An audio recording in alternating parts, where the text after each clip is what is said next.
You have a bank account with a numbers on a screen.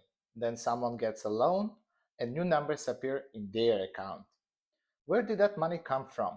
Today, I will show you how banks create most of the money we use, why it is not magic, and what really limits it. By the end, you will know exactly how money from nothing works in the real world. When I say money, I mostly mean bank deposits. That is the balance you see in your account and use it with a card or a phone. Cash and central bank reserves exist, but deposits created by the commercial banks make up the majority of money people actually spend. Here is the key idea. When a bank approves a loan, it credits the borrower's deposit account. At that moment, a new deposit is created, and the banking system money supply increases by the same amount. When the loan is repaid, the deposit is deleted and the money is destroyed.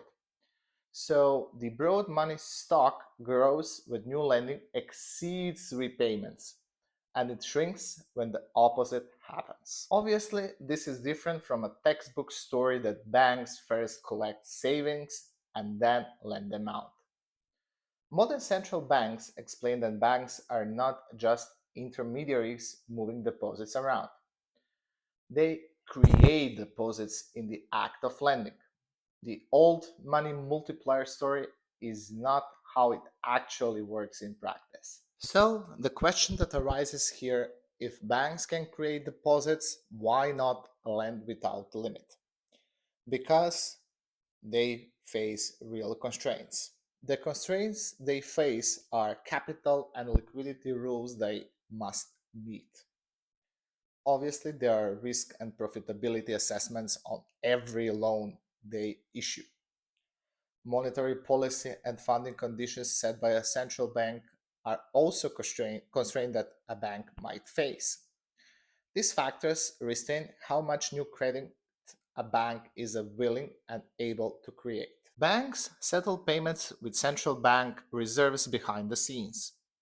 In many countries today, reserve requirements are not the binding brake on lending.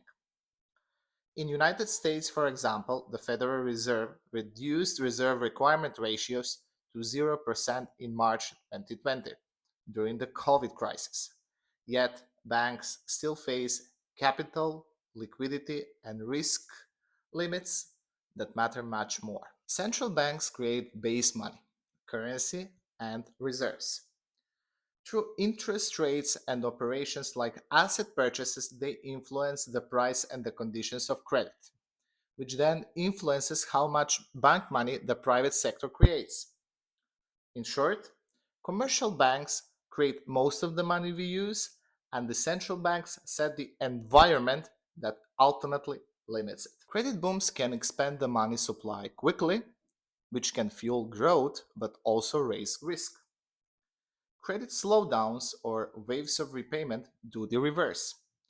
Understanding that loans create deposits helps explain why interest rates, bank health, and regulation show up later as changes in jobs, prices, and house markets. Banks do create money from nothing, but only by creating a loan and a matching deposit under rules and risks that keep the system in check.